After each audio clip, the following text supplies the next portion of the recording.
¿Listos para arrancar? Buenos e informados días. Hoy es lunes 16 de marzo. Bienvenidos a Semanalmente.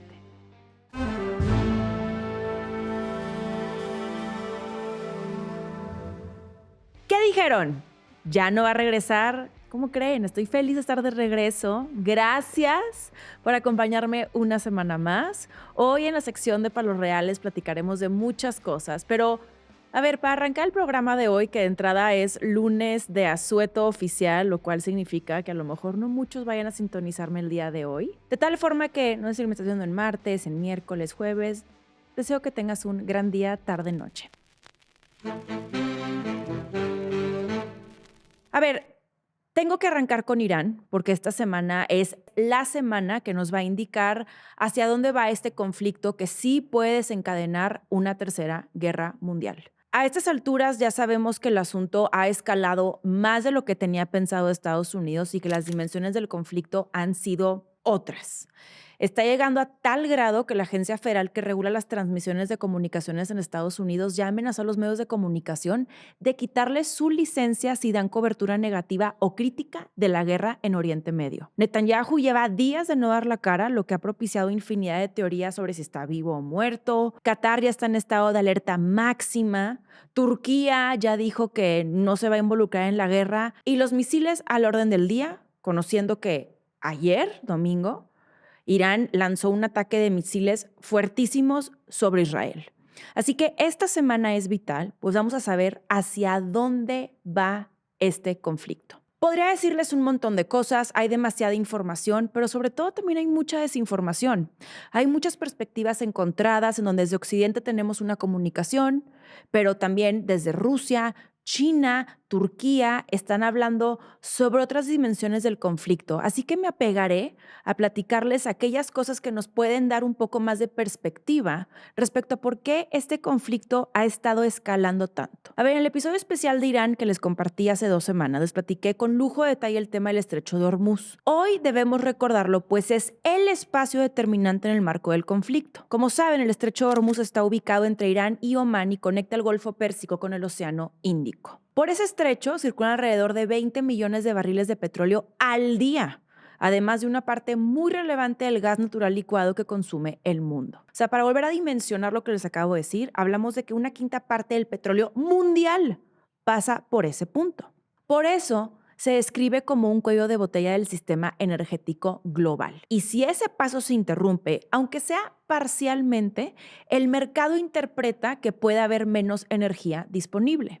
Y cuando al mercado le da miedo la escasez de energía, pues en automático los precios suben. Esto también afecta al diésel, al transporte marítimo, a la aviación, a las cadenas logísticas y eventualmente al precio de bienes y alimentos, a algo que a todos nos incide, que es en el bolsillo. Así que un problema en Hormuz puede terminar sintiéndose en la economía mundial. Ahora, después del ataque de Israel y Estados Unidos a Irán, se empezaron a registrar incidentes contra barcos que transitaban por el estrecho. En pocos días se documentaron al menos 14 incidentes marítimos. El estrecho, ojo con esto, no estaba oficialmente cerrado, pero dejó de operar con normalidad.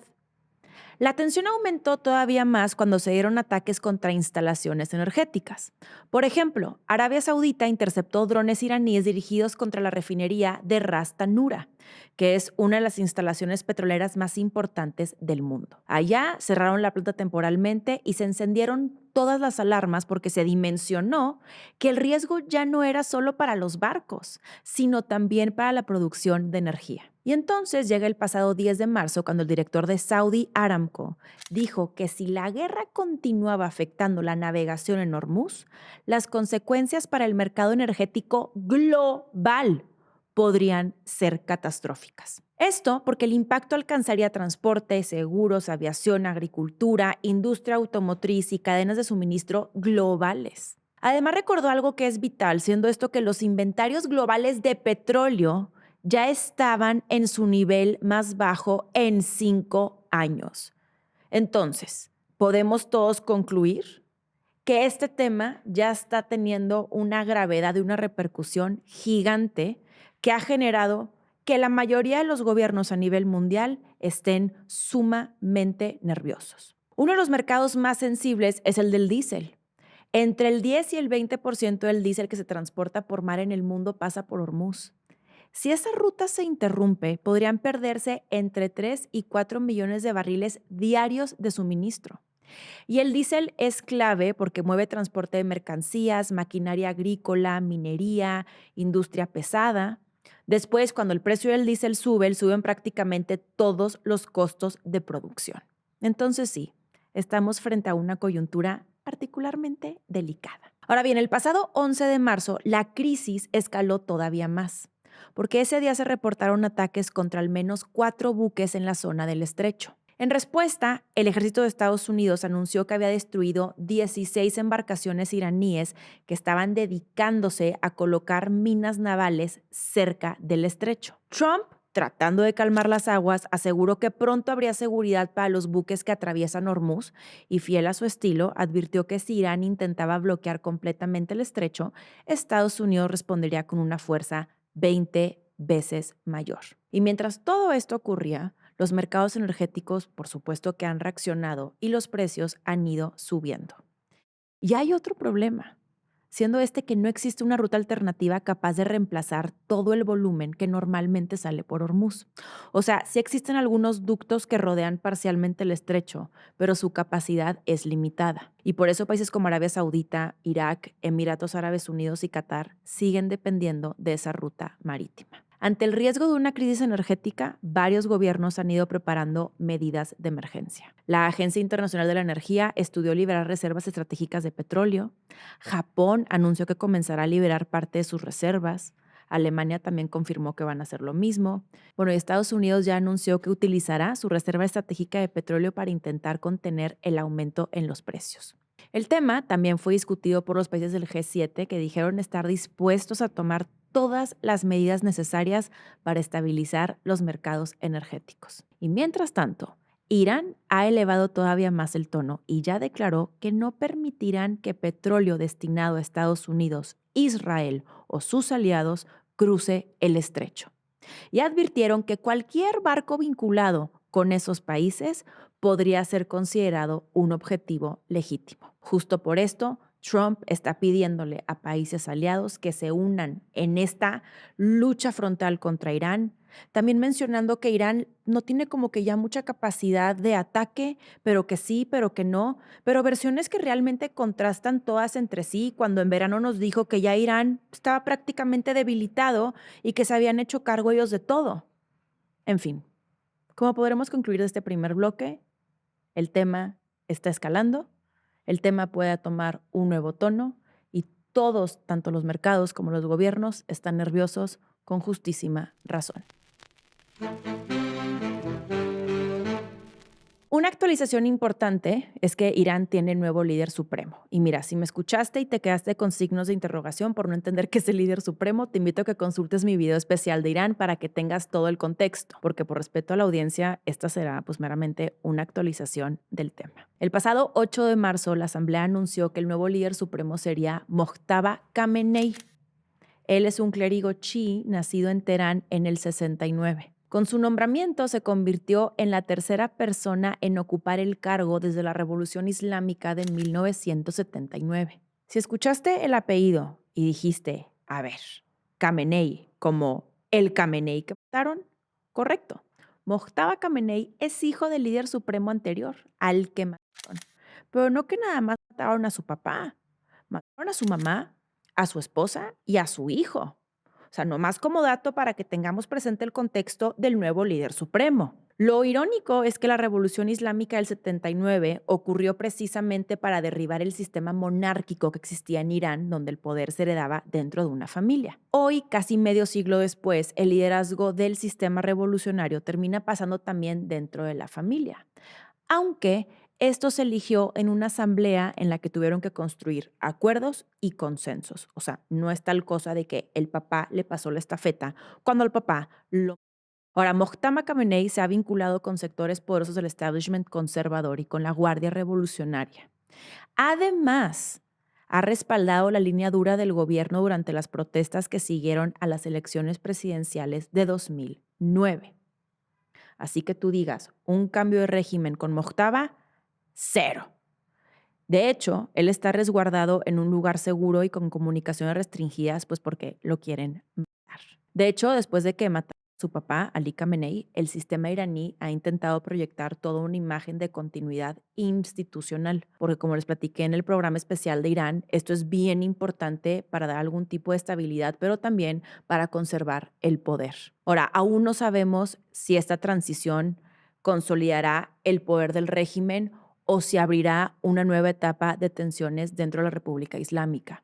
Pero lo que sí sabemos es que a Mojtama le mataron prácticamente a su gente más importante, más cercana, y que desde luego eso va un poco en hilo con toda la defensiva y las confrontaciones que ha estado haciendo Irán contra Estados Unidos, Israel y sus aliados. Lo que sí ya sabemos es que el 28 de febrero de 2026, el mismo día en que arrancó el conflicto con Irán, unos bombardeos alcanzaron a una escuela primaria de niñas mientras se encontraban en clase y que más de 160 murieron. Estamos hablando de niñas entre 7 y 12 años. Al principio no estaba claro por qué habían hecho un ataque contra la escuela y con el paso de los días surgieron investigaciones que nos permitieron entender qué fue lo que pasó. No solamente esto, sino algo que fue muy impactante este caso y el manejo de la información fue como en numerosas ocasiones quisieron proyectar esta imagen de que era una noticia falsa creada con inteligencia artificial. Hoy sabemos que no fue algo falso y que no se creó con inteligencia artificial. De hecho, hoy sabemos, después de la investigación, que el misil que asesinó a cientos de niñas en Irán fue lanzado por fuerzas estadounidenses. La hipótesis que se analiza apunta a un posible error en la información de objetivos.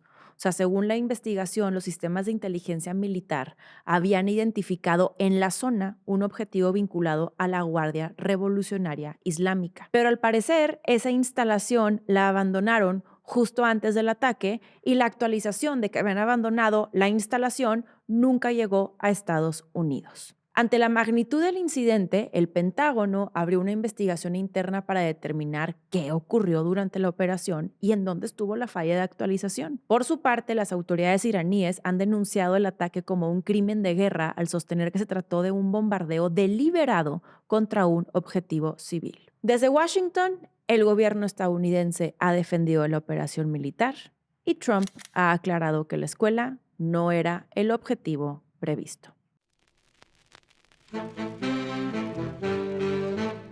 Fíjense que me ha llamado mucho la atención que hay un ángulo de esta guerra que no se ha mencionado mucho. Esta siendo la posibilidad de que el conflicto llegue hasta territorio estadounidense. Fíjense que antes de que estallara la guerra abierta entre Estados Unidos, Israel e Irán, el FBI ya había advertido a autoridades de seguridad sobre un escenario de riesgo dentro de Estados Unidos. El FBI maneja información de que Irán podría intentar responder a un ataque estadounidense mediante un ataque sorpresa con drones en California. La hipótesis contempla que los drones pueden ser lanzados desde una embarcación en el océano frente a la costa californiana. O sea, con esto estamos hablando de un ataque que no partiría desde territorio estadounidense, sino desde el mar.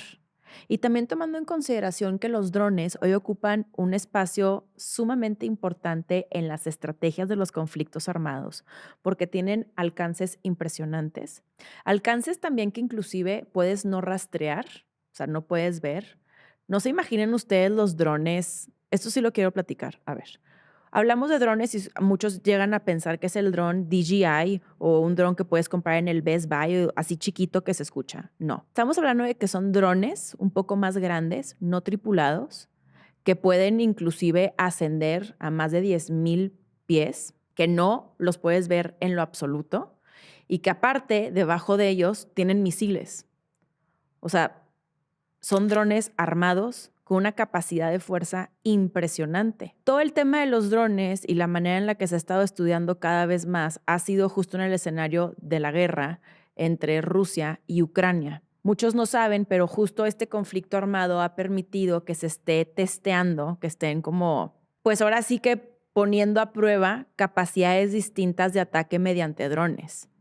Y en cuestión de estos años que ha durado la invasión de Rusia en Ucrania y la guerra y el conflicto en esa región, El avance tecnológico que se ha tenido en la capacidad de los drones es gigantesco. O sea, es tan grande, tan impactante y es un campo de batalla hoy tan importante que incluso se sabe que miembros del crimen organizado mexicanos se han ido a Ucrania para empezar a estudiar esos avances y posteriormente ellos también armarse. Entonces, cuando la FBI dice, oigan, esto sí puede pasar porque estos cuates pueden desde California o desde algún otro lado atacarnos directamente sin estar en el territorio, pues sí es completamente cierto. Aquí lo que fue muy relevante de lo que dijo el FBI es que ellos lo presentaron como un escenario en caso de una escalada militar entre Washington y Teherán. Y pues ahora que ya está el conflicto, la posibilidad aumenta.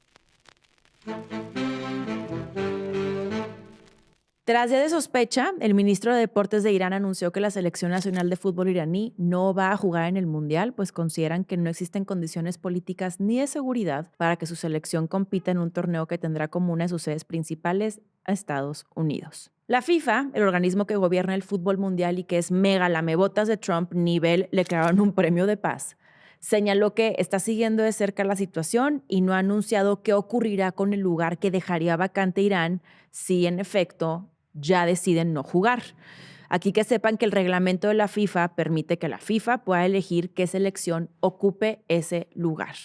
Así que a lo mejor de pronto le han sido una selección que no ha entrenado. Oye, vámonos, vete tú al mundial. Pero pues no importa si no han entrenado, ¿verdad? O sea, la selección mexicana que lleva entrenando no sé cuánto tiempo, yo no sé ni para qué entrenan, la verdad. Me vale si me funen. Mira, yo quiero hacer nada más un capítulo especial de cómo la selección mexicana es representativa de un montón de vicios y de cosas que tenemos en este país.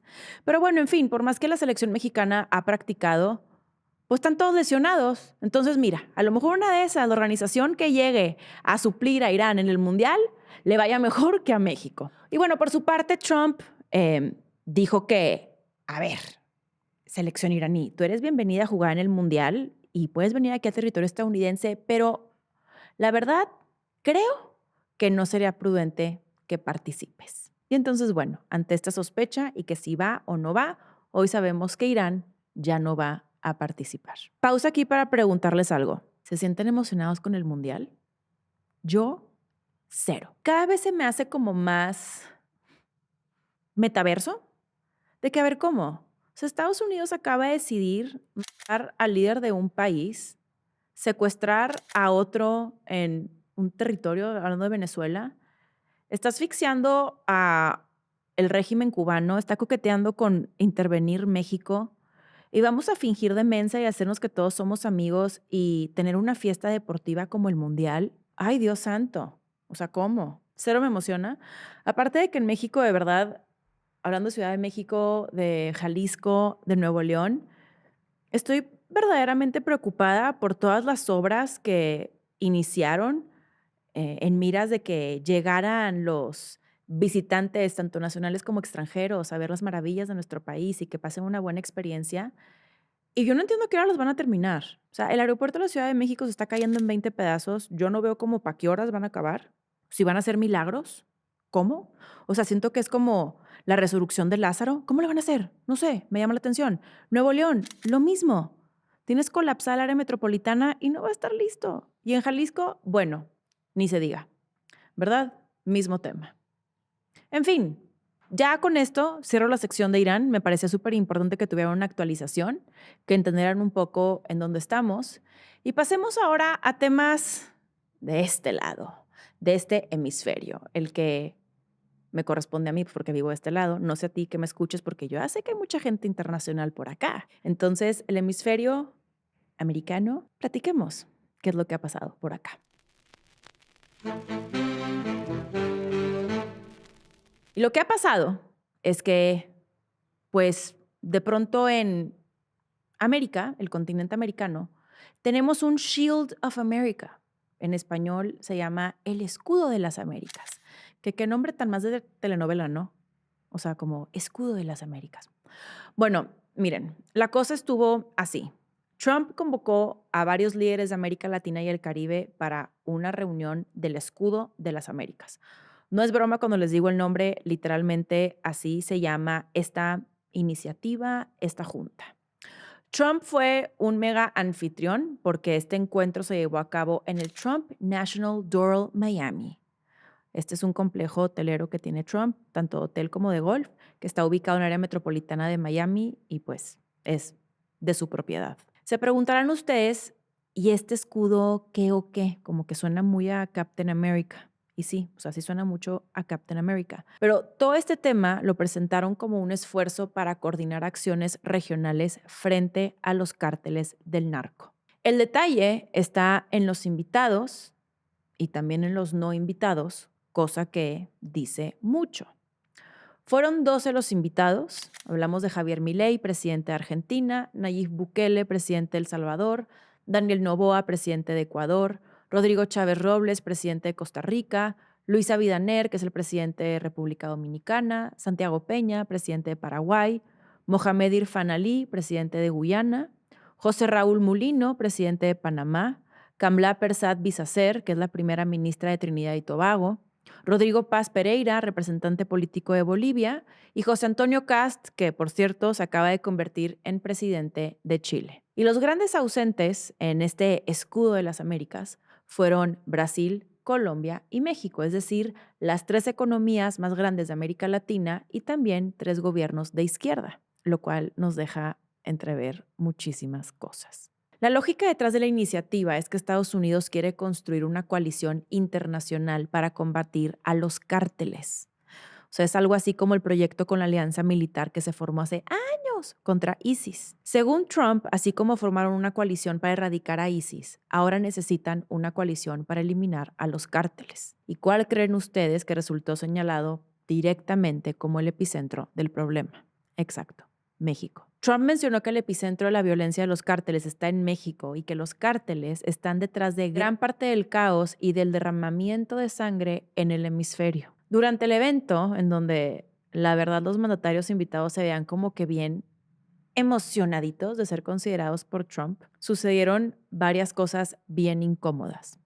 Por ejemplo, el secretario de Defensa estadounidense, Pete Hegseth, arrancó su discurso diciendo que él solo hablaba estadounidense. Luego Trump dijo que Marco Rubio tiene ventaja sobre él con el idioma porque él no va a aprender su maldito idioma. O sea, básicamente pelució el idioma nativo de casi todos los invitados diciendo que no tiene tiempo y no va a dedicar tiempo a aprender español. Pero quizá el momento más comentado fue cuando Trump habló sobre la presidenta de México, Claudia Sheinbaum. Él dijo que la presidenta le agrada y que tiene una voz muy bonita, para después imitar la voz de la presidenta mientras relataba una conversación entre ambos sobre el combate a los cárteles. Según la recreación que hizo, él le habría propuesto intervenir directamente en México para erradicar a los cárteles. Y según su versión, la presidenta habría respondido que no, por favor, presidente. Trump afirmó que la presidenta rechazó su propuesta de permitir la entrada de tropas estadounidenses o ataques militares contra los cárteles en territorio mexicano. Horas después, desde la conferencia matutina, la presidenta respondió públicamente y dijo que qué bueno que Trump dice públicamente que cuando se les ha propuesto que entre el ejército de Estados Unidos a México, ella ha dicho que no. La presidenta también señaló que el problema del narcotráfico tiene una dimensión binacional. Como lo he dicho de este espacio, aproximadamente el 75% de las armas que utilizan los grupos criminales en México provienen de Estados Unidos. Este es un flujo que fortalece a las organizaciones delictivas. La presidenta también reiteró que México está dispuesto a cooperar con Estados Unidos para combatir el crimen organizado, pero dejó claro que esa cooperación no va a incluir intervención militar extranjera en territorio mexicano. Ahora, detrás de este encuentro llamado Escudo de las Américas hay una dimensión mucho más profunda, siendo esta hasta dónde puede llegar la cooperación regional contra el narcotráfico y dónde empieza el límite de la soberanía nacional. Todo indica que estamos frente al inicio de una discusión mucho más grande sobre cómo se va a enfrentar el crimen organizado en el hemisferio y sobre todo, quién va a definir las reglas de ese combate. Y déjenme decirles que esa discusión apenas está empezando. Y si de casualidad tú estás viendo esta cara que tengo, que es evidentemente de preocupación, estás en lo correcto. Yo estoy extremadamente preocupada. En el episodio especial de Irán, yo les empecé a compartir cómo desde los gobiernos empiezan a instaurar ciertas narrativas para que eventualmente sean un tipo de verdad que justifiquen ciertas acciones. Lo vimos perfectamente con Irán. En Irán han estado diciendo que tienen esta capacidad nuclear, armamentos nucleares, nunca se ha comprobado como tal. Y yo esto ya lo veo de forma muy puntual por parte de Estados Unidos. Y yo en lo personal estoy muy preocupada de una posible intervención.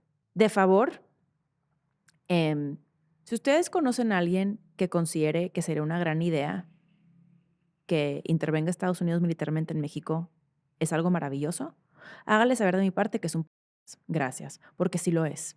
Y me parece impresionante la falta de contexto histórico, de conocimiento, de dimensión respecto a las posibles repercusiones que esto podría tener. Es algo gravísimo, es algo que nos debe preocupar mucho a todos y en donde, como he insistido en este espacio en numerosas ocasiones, ahorita debemos de estar todos a favor de que se respete la soberanía de nuestro territorio. Otra cosa muy distinta es que Estados Unidos presione al gobierno mexicano para que eventualmente actúe en contra principalmente de esos políticos que están coludidos con el narco. A mí eso me fascina y me encanta y al final del día, si es lo que se necesita para que haya un tipo de acción, bienvenido.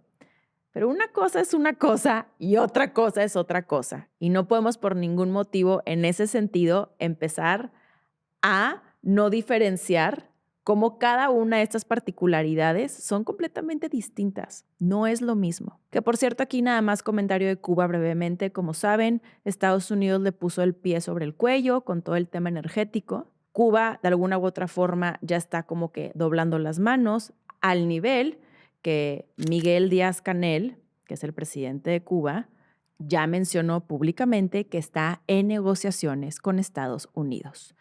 En una de esas, el que sigue es Díaz-Canel. Puede ser. Tan puede ser que ya haya apuestas al respecto. Y bueno, nada más aquí como último comentario, el expresidente Andrés Manuel López Obrador reapareció de su retiro el sábado para decir que está con Cuba y compartir una cuenta bancaria para que depositen.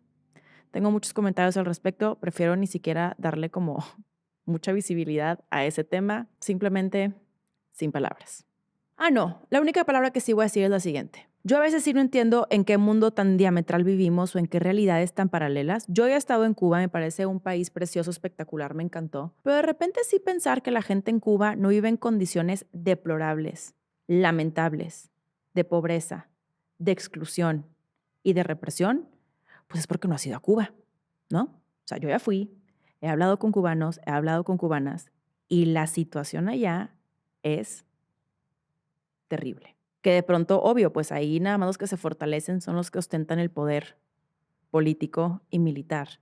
Pero sí me es importante porque de pronto veo a muchos, no sé, como opinólogos, comentaristas, académicos que están en el área ideológica de la izquierda.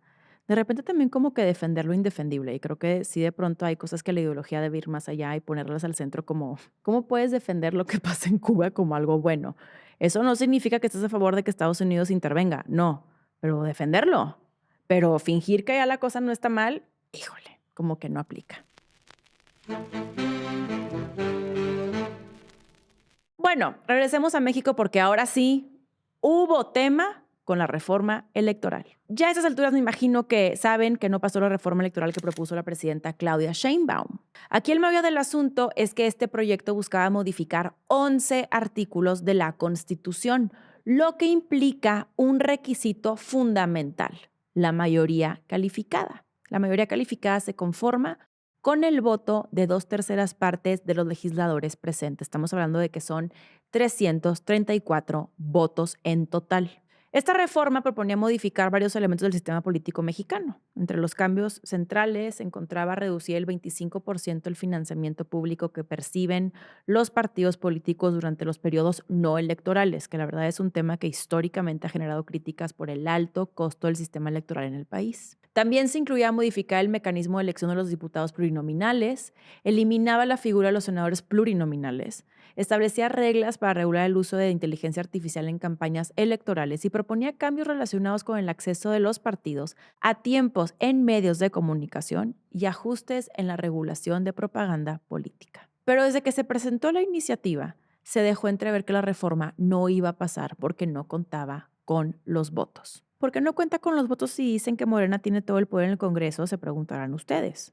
Bueno, eso es parcialmente cierto. La realidad es que Morena, por sí solo como partido, no tiene la mayoría calificada. Morena necesita construir la mayoría calificada con sus partidos aliados, que son el Partido del Trabajo, por sus siglas, el PT, y el Partido Verde. Y justo ahí estuvo el asunto. El PT y el Verde dijeron si saben contar, con nosotros no cuenten. Y de esta forma, la coalición que gobierna se fragmentó y el PT y el Verde dejaron solos a Morena y a la presidenta con su iniciativa. Aquí hay varias cosas que quiero comentar. De entrada, yo veo como que a muchos queriendo mitigar broncas al interior de la coalición, como si nos amamos, si somos amigos, pero la verdad es que no tanto. Realmente no sabemos qué pasó al interior. Lo que sí sabemos es que eventualmente los partidos buscan seguir conservando el poder y buscan proteger sus cotos del poder. Como lo he dicho mil y un veces, por ejemplo, el Partido Verde, yo no sé qué hace todavía existiendo. De entrada, yo no sé cómo Morena sigue estando en coalición con el Verde, cuando el Verde es un partido que literalmente controlan tres hombres que tienen completamente secuestrado el partido, que reciben un dineral y que tienen cada vez más poder de negociación. Entonces realmente no sabemos qué pasó al interior. De entrada tampoco sabemos si esto lo debemos de leer como una derrota de la presidenta o más bien si también fue una estrategia por parte de la presidenta. Porque una realidad es que la reforma electoral fue una herencia de López Obrador.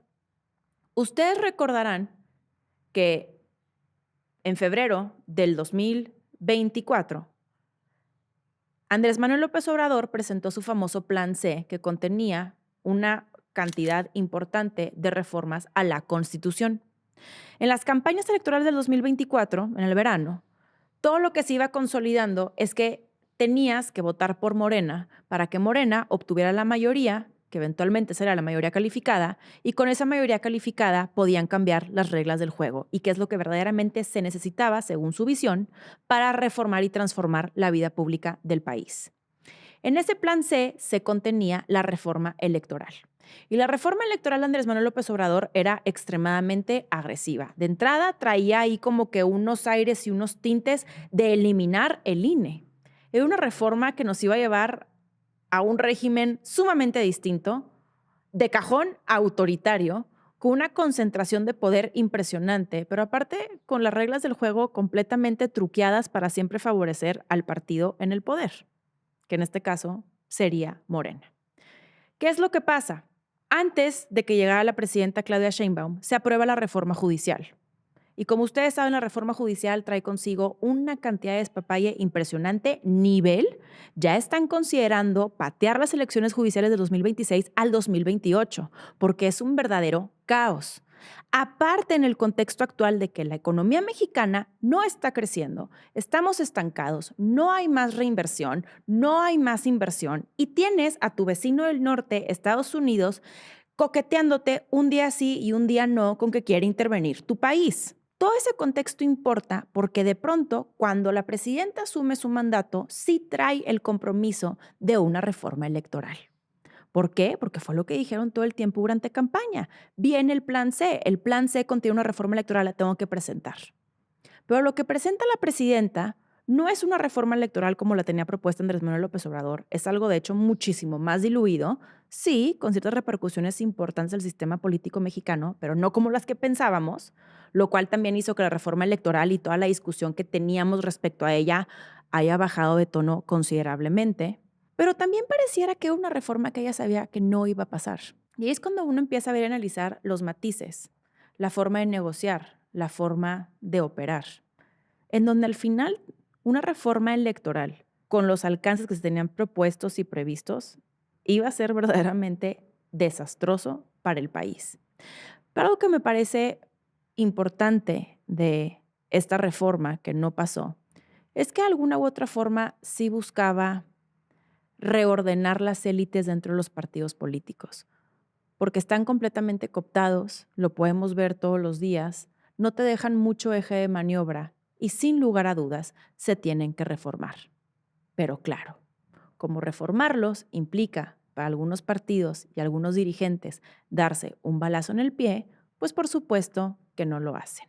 Ahora, después de que la reforma electoral no pasó, sabemos que se trabaja en un plan B. El plan B es una estrategia que consiste en intentar aprobar reformas a leyes secundarias, que son cambios al marco legal electoral que no requieren modificar la Constitución. Esa es una mayoría simple que Morena por sí mismo sí tiene. Entre los temas que el gobierno analiza incluir en ese paquete se encuentra la reducción del financiamiento público a los partidos políticos en periodos que no son electorales, también nuevas reglas para la propaganda política y el uso de inteligencia artificial en campañas. Aquí el tema es que varios de los cambios estructurales de la reforma original no pueden aprobarse sin modificar la Constitución. Si se preguntan cuáles son ellos, estamos hablando de eliminar los diputados plurinominales, modificar el sistema de representación proporcional y el ajuste al diseño institucional del Congreso. A mí me emocionaba demasiado que eliminaran los pluris del Senado. Lastimosamente no se pudo. El tema es que esa reforma, el plan B, llega hoy lunes y bueno, veremos qué pasa. Yo la próxima semana, por supuesto que lo tendré aquí para discutir junto a ustedes. Y para cerrar el día de hoy, en noticias que no me hacen emperrar y que digo, vaya, vaya, por fin. Fíjense que el 11 de marzo el gobierno de México anunció un nuevo acuerdo con algunas de las plataformas tecnológicas más influyentes del mundo para enfrentar la violencia digital contra mujeres y niñas. Este convenio fue firmado entre el gobierno mexicano con Google, Meta y TikTok. Es el primer acuerdo de cooperación voluntaria entre el gobierno mexicano y plataformas tecnológicas para enfrentar la violencia de género en Internet. La idea central del acuerdo es que se puedan construir mecanismos de coordinación entre el Estado y las empresas digitales para prevenir, detectar y atender agresiones que ocurren en entornos digitales. El punto de partida del acuerdo es bien importante porque reconoce que la violencia contra las mujeres ya no ocurre únicamente en el mundo físico. Hoy también se manifiesta de manera intensa en redes sociales y plataformas digitales. Si se preguntan ustedes, ¿cuáles son las formas de violencia digital? Bueno, muy fácil. Hablamos de acoso y hostigamiento en redes sociales, difusión de contenido íntimo sin consentimiento, amenazas o intimidación en plataformas digitales y campañas de odio o ataques coordinados contra mujeres.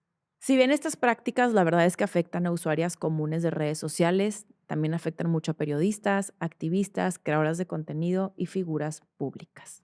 El acuerdo establece varias áreas de cooperación entre el gobierno mexicano y las empresas tecnológicas, y las plataformas se comprometieron a fortalecer los mecanismos para reportar contenido abusivo dentro de sus aplicaciones, facilitar la eliminación de contenido que constituya violencia digital, también mejorar los mecanismos de orientación para personas que sufren violencia digital, campañas de concientización y mecanismos de cooperación entre las autoridades mexicanas y las empresas tecnológicas. Ahora, un punto importante es que el acuerdo no es una ley ni una regulación obligatoria, es un mecanismo de cooperación voluntaria, pero vaya, vaya, por fin, qué emoción que el gobierno y el Estado mexicano estén en coordinación con las empresas tecnológicas, que son las que eventualmente están moviendo y moldeando al mundo. Así que me parece que es un gran comienzo. También platicarles que por fin se está ahí como que cocinando un tipo de legislación para el tema de las redes sociales en menores de edad. Entonces, sin más, pasémonos a la sección de los reales. El contenido informativo por hoy se finí, ha terminado.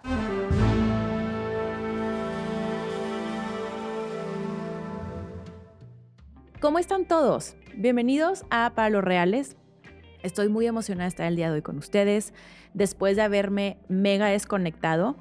La verdad es que este programa lo quise hacer corto también por mí, porque yo les voy a ser bien sincera, después de mucho tiempo de tener esta rutina diaria que consiste en estar leyendo todo el día sobre lo que pasa a mi alrededor, quise hacer pues un ejercicio de desconexión. Y les voy a confesar que sí me desconecté muchísimo. O sea, me acuerdo que cuando estaba en el vuelo de regreso planeando los temas, le digo a Pamela, hola Pam, digo, Pam, ahora te voy a decir algo, me mega desconecté. O sea, ¿qué pasó? Digo, ya sé que está incendiándose el tema en Irán, pero no tengo muchos detalles, ni quiero ya saber. Bueno, ya tengo que saber, pero me desconecté y dije, mira, voy a traer como que un programa un poco más, pues digamos que sintetizado con la información más importante, también tomando en consideración que está pasando mucha cosa y yo sé que ustedes, al igual que yo, de pronto se sienten abrumados.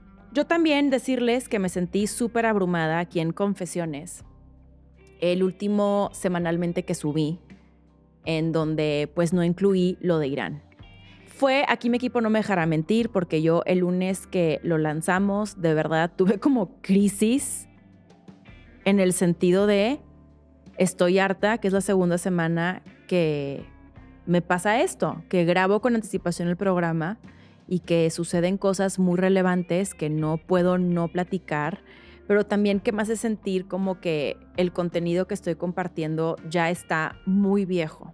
Me costó mucho. Ese lunes que saqué el semanalmente, yo misma dije, no voy a hacer nada de Irán, la verdad ya me cansé, bye. Pero luego les voy a ser bien sincera que el mismo lunes sí fue el lunes, ¿verdad? El mismo lunes conforme fui leyendo los comentarios, no sé, dije, la verdad, Mariana, no podemos hacer esto. Aparte que es mi pasión, es una responsabilidad, es un compromiso que tengo conmigo misma y con ustedes. Y entonces agarré el teléfono y dije, porque ustedes tienen que saber la logística. Yo el miércoles me iba a dar una conferencia y el jueves ya me iba de viaje, un viaje que planeé con 8 meses de anticipación. Y decía, es que ¿en qué momento voy a hacer esto? O sea, tengo que empacar, tengo que preparar la conferencia, tengo que irme, eran muchas cosas. Y aparte tengo que investigar, estudiar, aprender de Irán, que la información está moviéndose a la velocidad de la luz.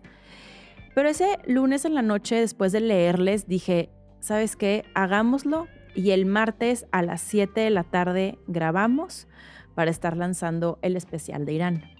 Ahora, todo esto a mí me llevó a considerar que pues a lo mejor no está siendo asertivo de mi parte lanzar el programa los lunes.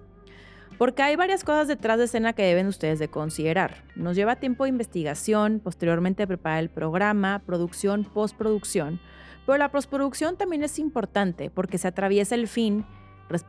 Tratamos de respetar aquí entre todos que el domingo no sea un día que tengamos para editar, sino realmente para dejar el contenido listo, que tome sus respectivas horas, que podamos subirlo, cosa que no está pasando hoy porque hoy es domingo, 15 de marzo, 11 de la mañana y estamos grabando, pero bueno, hay casos excepcionales. Y de pronto también yo sentir como es que el lunes ya lo hice, pero entonces, ¿qué contenido puedo hacer el lunes?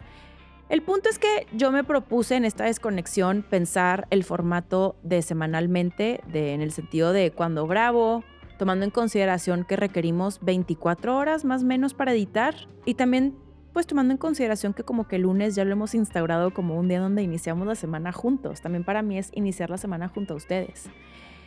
No pensé nada, la verdad. O sea, yo en mi desconexión dije, ahorita no voy a andar pensando tampoco en eso. Yo me quiero desconectar, me quiero espabilar, quiero leer, quiero escribir. Leí mucho, escribí espectacular, caminé demasiado. O sea, caminé en promedio diario 28,000 pasos, muchísimos. Yo fui muy feliz. Sentarme a observar a la gente, porque me veré rara, no me importa. A mí me gusta y disfruto tanto eso. Y siempre hago historias. Estoy así sentada sola y digo de que ¿qué estará pasando ahí? ¿Qué serán? ¿Novios, esposos, amantes? Esa familia, que me divierte mucho. Son cosas que me divierten, que me despejan. Y el punto es que no pensé.